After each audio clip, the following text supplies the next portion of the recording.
Assalamualaikum warahmatullahi wabarakatuh, pemirsa Padang TV dimanapun Anda berada. Senang sekali saya Alifi Alimin dapat kembali menjumpai Anda dalam program Galanggang. Selama 30 menit ke depan saya akan menemani Anda dan akan memberikan Anda informasi seputar olahraga yang ada di Sumatera Barat. Berikut informasi lengkapnya untuk Anda. Pemirsa, kita awali informasi pertama kali ini. Sesditjen PDP Kemendes PDTT membuka Festival Sepak Bola Piala Wali Kota U12 se-Indonesia tahun 2022, sekaligus meresmikan Stadion Mini Persikatim. Kegiatan tersebut berlangsung di Stadion Mini Persikatim, Desa Sikapak Timur, Kecamatan Pariaman Utara, Kota Pariaman, Sabtu sore. Festival sepak bola usia 12 tahun se-Indonesia resmi digelar di Kota Pariaman. Dalam sambutannya, Wali Kota Pariaman Jenius Umar sangat mengapresiasi kegiatan yang secara resmi dibuka oleh Sesditjen PDP Kemendes PDTT RI serta mengucapkan terima kasih kepada semua pihak yang telah menyelenggarakan kegiatan tersebut. Jenius Umar menyampaikan, Festival Sepak Bola Kelompok Umur 12 Piala Wali Kota tahun 2022 merupakan pertandingan pertama yang diadakan. Festival ini diikuti oleh 44 tim yang terdiri dari beberapa provinsi, antara lain dari Sumatera Utara, Sumatera Barat, Riau, Jambi, dan dari Jakarta. Keikutsertaan seluruh pemain ini tidak saja akan meningkatkan prestise event ini, namun juga akan bisa memicu prestasi para pemain. Pak, bisa diprioritaskan untuk pembangunan infrastruktur desa. Berakhir, Pak. Salah satu jadi kita bisa lebih mengutamakan prioritas infrastruktur karena dalam olahraga kita meninggalkan adalah bagaimana para pemain nantinya mampu mendapatkan pengalaman berharga yang akan sangat bermanfaat bagi kemajuan tim dan kelangsungan prestasi pemain. Jenius Umar menambahkan, kegiatan ini adalah salah satu program yang akan dilaksanakan secara berkelanjutan setiap tahunnya, sehingga pada tahun berikutnya akan diikuti oleh lebih banyak daerah lagi di seluruh Indonesia. Ini akan menjadi ajang sekaligus event sport tourism yang dapat meramaikan Kota Pariaman. Melalui event ini nantinya akan bermunculan talenta-talenta muda sepak bola yang akan mengharumkan nama daerah masing-masing.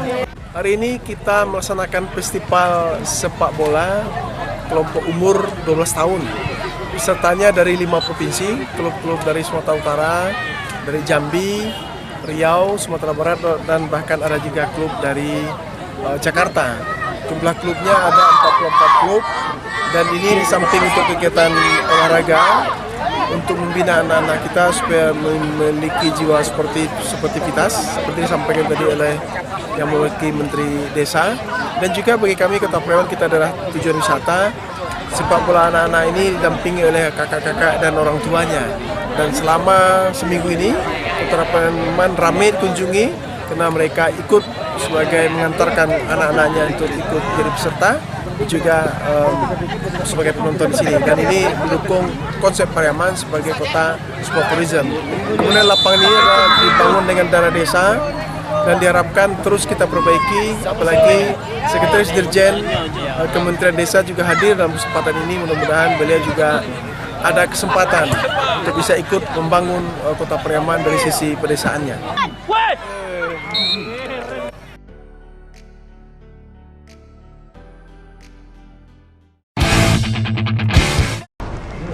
Masih dalam cabang olahraga sepak bola, manajemen Semen Padang FC resmi mengontrak pemain naturalisasi asal Paraguay, Silvio Escobar, dalam mencapai target lolos ke Liga 1 musim depan dalam kompetisi Liga 2 tahun 2022. Silvio Escobar Benitez didatangkan sebagai bentuk keseriusan tim untuk mengejar target lolos ke Liga 1. Selain itu, kedatangan pria yang akrab disapa Escobar ini mampu menjadi panutan bagi pemain-pemain muda di Semen Padang FC. Silvio Escobar Benitez bukan nama baru di sepak bola Indonesia saat membela Persepam Madura United di tahun 2014. Pemain kelahiran 18 Juni 1986 ini kemudian membela beberapa klub besar di Indonesia, diantaranya Persija Jakarta dan PSIS Semarang. Selain itu, Escobar juga pernah bermain di Perseru Serui, Tira Persikabo, Persiraja Banda Aceh, PSMS Medan, dan terakhir membela Liga 1 2021, Escobar membela Madura United. Mana habis siap seleksi, baru seleksi terakhir saya buang pemain, inilah pemain-pemain yang mungkin ada, tapi mungkin 1-2 orang juga mungkin akan kita apa juga ada yang datang. Evaluasi pertandingan hari ini ya mungkin belum karena si Aldo baru bergabung, jadi belum ada chemistry-nya pemain belakang itu belum terjalin ya kerjasama antara si Aldo dengan Ani. 2 kali kan dia si Aldo sama si Ani bergabung gitu. Aldo baru bergabung. Jadi mereka agak ragu-ragu. Nanti tadi golnya terjadi karena ragu-ragu, nggak ada yang harusnya ada satu yang ambil. Striker naturalisasi asal Paraguay, Silvio Escobar Benitez, resmi menjadi rekrutan anyar ke-12 tim Semen Padang FC untuk menghadapi Liga 2 tahun 2022. Escobar diharapkan menjadi goal getter untuk mengejar Kabo Sirah menuju Liga 1.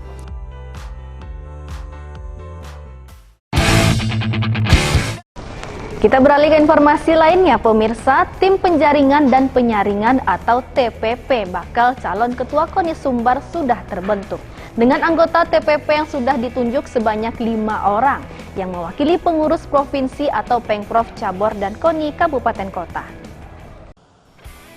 Tim Penjaringan dan Penyaringan atau TPP bakal calon ketua KONI Sumbar sudah terbentuk pada hasil keputusan rapat sosialisasi Musorproflub KONI Sumbar yang digelar pada tanggal 25 Mei 2022 lalu di Kota Padang.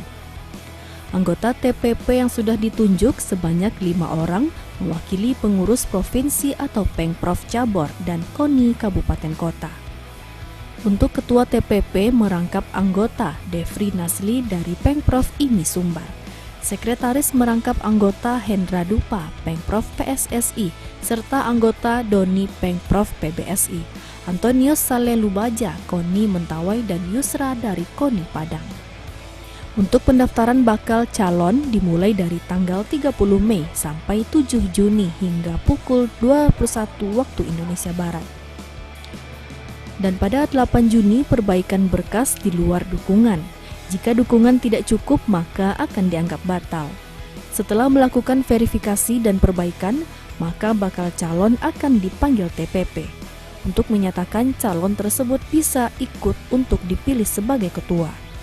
Sementara itu, berdasarkan hasil rapat bersama antara KONI Kabupaten dan Kota serta cabang olahraga, syarat mutlak dukungan minimal 30% untuk KONI Kabupaten Kota dan 30% dari cabur. Syarat dukungan cabur formatnya kita udah format dan kita udah kasih ke bagian sekretariat. Nanti udah bisa, nanti sekretariat akan bagikan ke KONI Kabupaten Kota serta cabur yang ada di Sumatera Barat. Kapan mulai pendaftaran dan di mana lokasinya? Tanggal 30 Mei pendaftaran sudah bisa diambil dan paling lambat diserahkan tanggal 7 Juni jam 21.00. Ya, jadi yang pastinya syarat dukungan dari cabur 30% dan KONI Kabupaten 30% yang sudah disepakati oleh cabur dan KONI Kabupaten Kota pada rapat konsolidasi kemarin.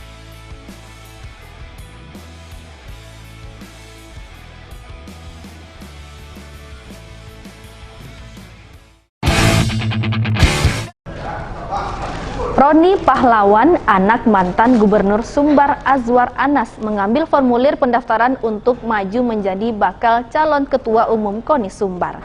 Pria yang akrab disapa Ompa ini digadang-gadang akan menjadi kuda hitam pada bursa bakal calon pada Musorproflub yang akan digelar pada tanggal 16 Juni 2022 mendatang.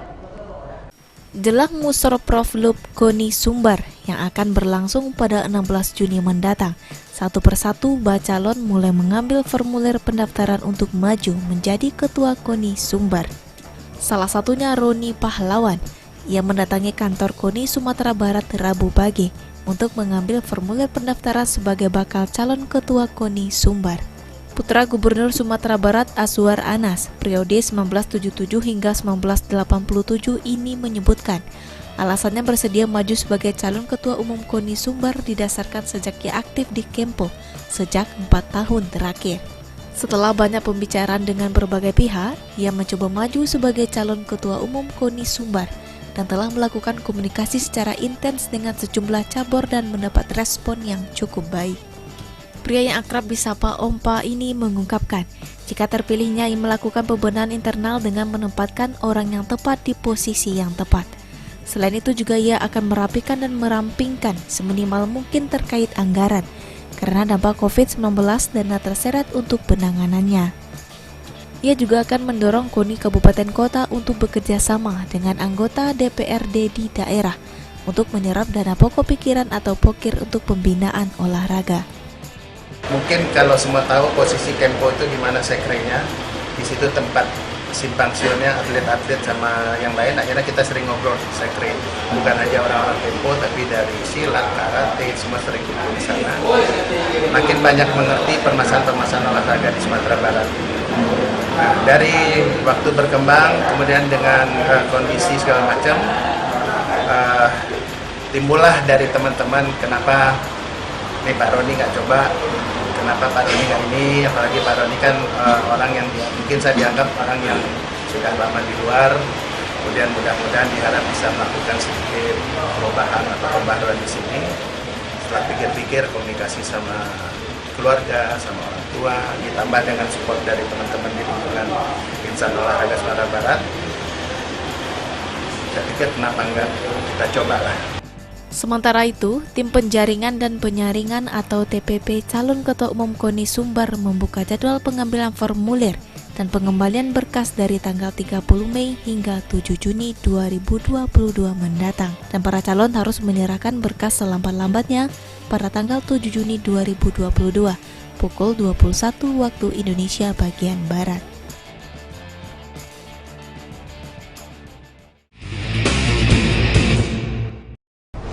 Pemirsa, informasi menarik lainnya akan hadir sesaat lagi. Tetaplah bersama kami dalam Galanggang.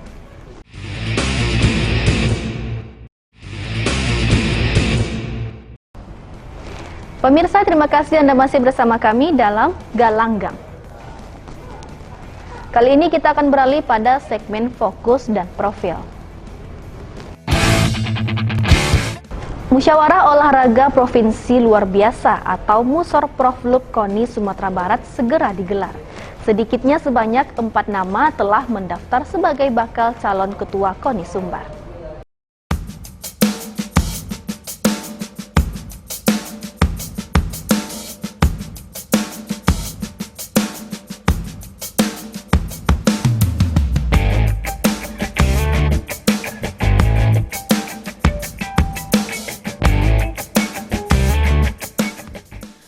Berebut kursi panas Ketua Umum KONI Sumbar yang akan digelar pada Musorproflub pada 16 Juni mendatang, seluruh calon saling mengklaim telah memiliki dukungan KONI Kabupaten Kota dan Pengprov Cabur se-Sumbar. Bahkan ada yang mengklaim sudah didukung salah satu pimpinan di Sumbar. Berdasarkan data dari TPP KONI Sumbar, sudah 4 bakal calon Ketua Umum KONI Sumbar yang mengambil formulir. Yang pertama, Hargianto, mantan dan Lantamal 2 Padang, mengambil formulir pendaftaran pada tanggal 30 Mei lalu, pada pukul 10:18 waktu Indonesia Barat. Yang mengambil formulir selanjutnya, Syafrizal Bahtiar. Ia juga mengambil formulir di hari pertama pada pukul 14:30 waktu Indonesia Barat.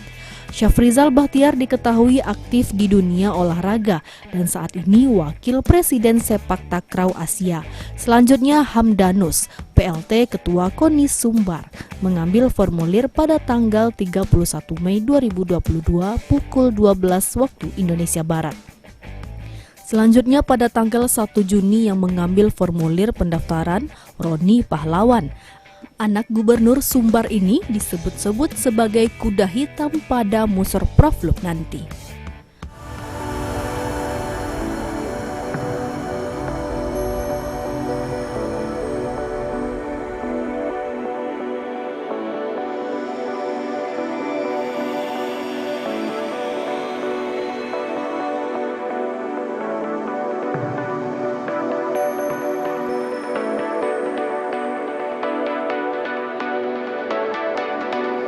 kemauan. Ada juga yang kemauannya menggunakan tokoh. Ada juga dia nggak pergi, tokoh disuruhnya, surat perintahnya. Itu upaya dia juga, kita silakan. Biarkanlah. Ada juga persoalan money politik, itu memang terjadi. Model akan money politik akan terjadi. Saya mengatakan hati-hati kalau memang itu terjadi, aparat hukum akan mengejar.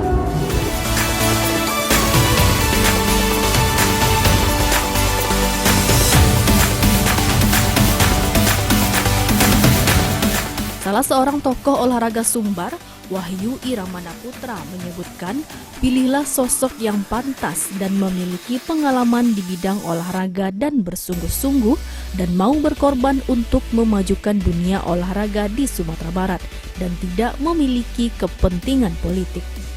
Selain itu yang tidak terbantahkan sejak dulu hingga kini saat perebutan kekuasaan akan terjadi money politik. Hati-hati jika hal tersebut terjadi, maka aparat penegak hukum akan mengejar dan mengusut.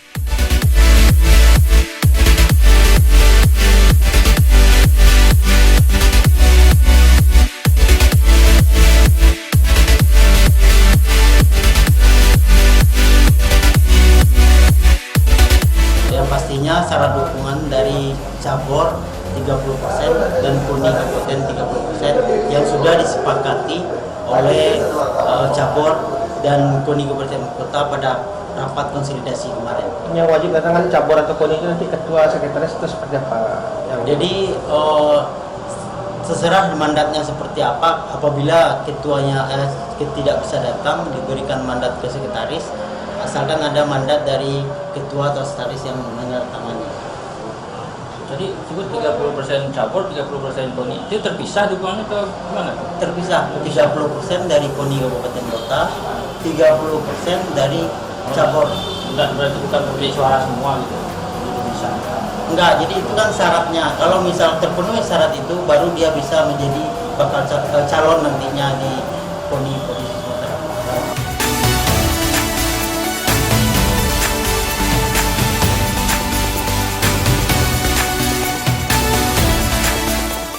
Sementara itu, Ketua Tim TPP KONI Sumbar, Devri Nasli, menyebutkan untuk pendaftaran bakal calon dimulai dari tanggal 30 Mei sampai 7 Juni 2022 hingga pukul 21 waktu Indonesia Barat.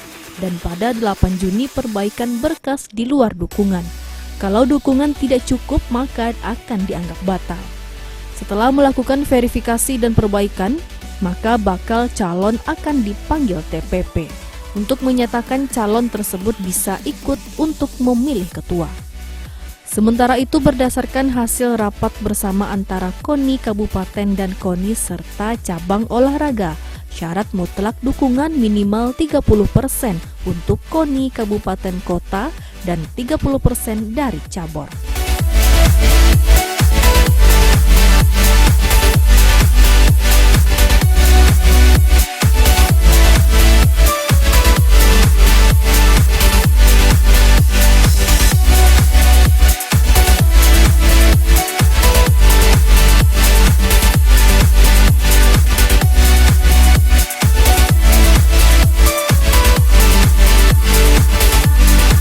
Bimantara Subrata, peraih medali perak pada ajang PON 20 Papua. Awal memulai karir di cabang olahraga taekwondo hanya sekedar untuk bela diri. Namun setelah dijalani beberapa lama menjadi hobi dan menuai banyak prestasi. Bagaimana kisah menarik dari Bimantara Subrata ini? Berikut liputannya untuk Anda. Meski baru terbilang muda, sulung dari 3 bersaudara ini sudah menjadi salah satu atlet andalan Tua Sakato, khususnya di cabang olahraga taekwondo. Dia adalah Bimantara Subrata, atlet taekwondo kelahiran Padang tahun 2001. Pria yang akrab disapa Bima ini, namanya mulai mencuat di ajang PON 20 Papua 2021 lalu. Pada ajang tersebut, meski Bima sebelumnya sebagai tim pelapis, dia berhasil menyumbangkan medali perak saat di babak final gagal merebut medali emas saat berhadapan dengan Dinggo Ardian Prayogo asal Jawa Barat di kelas pada under 80 kg putra. Karena Bima mengalami cedera, sehingga tidak memungkinkan oleh wasit untuk melanjutkan pertandingan. Bima mengaku tertarik olahraga taekwondo sejak duduk di bangku kelas 1 sekolah dasar. Saat itu dirinya dimasukkan oleh orang tuanya belajar taekwondo di salah satu dojang di Kabupaten Sijunjung guna untuk membela diri. Namun semakin digeluti, taekwondo mulai menjadi hobi dan telah banyak prestasi yang ia raih hingga saat ini, diantaranya juara 1 Kejurda Taekwondo Sesumbar kelas under 51 kg pra-junior putra tahun 2015 di Kabupaten Pasaman, juara 3 Porprov 14 under 63 putra tahun 2018 di Kabupaten Padang Pariaman, juara 1 Taekwondo Championship under 55 kg putra di Banten tahun 2017, juara 1 Kepri Open Taekwondo Championship Piala dan Lanal Batam 2018, juara 2 Taekwondo PON 20 Papua tahun 2021, dan banyak lagi prestasi lainnya. Taekwondo dari kelas 1 SD. Pertama disuruh orang tua buat bela diri. Iya. Di mana itu pertama kali masuk di dojang mana? Dojang pertama kali Sijunjung. Sijunjung. Terus? Terus berlanjut kan jadi keenakan karena udah sering tanding taekwondo, jadi lanjut sampai sekarang. Berarti sudah menjadi hobi gitu ya? Iya, jadi hobi. Bima yang saat ini sedang kuliah di Universitas Negeri Padang sedang mempersiapkan diri untuk menghadapi Pekan Olahraga Mahasiswa Nasional atau POMNAS ke-17 Sumatera Barat yang akan digelar 11 sampai 19 November 2022 mendatang. Ia menyebutkan saat ini baru melakukan persiapan secara umum dengan jadwal latihan 3 kali dalam seminggu. Rencananya Bima akan turun pada under 80 kg. Selain persiapan POMNAS, dirinya menargetkan ke depannya bisa bergabung di Pelatnas dan dapat mewakili Indonesia di ajang internasional. Untuk POMNAS, Bima baru melakukan persiapan umum, seperti mulai latihan 3 kali seminggu, baru latihan jogging, fitness, basic, ringan. Kalau latihan kita di mana? Latihan di GOR. Di GOR ya? Rencananya kalau POMNAS nanti turun di kelas berapa? Bima di Kirurgi under 80. Under 80. Buat teman Bima? Gambarannya masih 15 orangan. 15 orang ya. Sementara itu pelatih Taekwondo Sumbar, Budi Ilyas berharap dengan adanya ajang POMNAS nanti dapat melahirkan atlet-atlet yang profesional di kalangan mahasiswa, sehingga dapat mewakili Sumbar di tingkat nasional maupun internasional. Menjadi taekwondo in profesional tentu tidak mudah. Butuh latihan yang keras, disiplin, dan dengan niat yang kuat. Bukan tidak mungkin Bimantara Subrata akan mendapat mengukur prestasi di tingkat internasional nantinya. Sebagai pelatih, kita berharap dari atlet-atlet yang dari kalangan mahasiswa tentu bisa muncul juara-juara yang bisa mewakili Sumatera Barat nantinya di tingkat nasional dan juga di tingkat internasional, karena tingkatan POMNAS ini akan berlanjut sampai ke tingkat dunia universiade namanya. Nantinya tentu kita berharap muncul atlet Sumatera Barat yang mewakili Indonesia di tingkat yang lebih tinggi. Pemirsa, informasi tadi sekaligus mengakhiri perjumpaan kita pada edisi hari ini. Saya Alifia Limin beserta kru yang bertugas pamit undur diri. Assalamualaikum warahmatullahi wabarakatuh dan salam olahraga.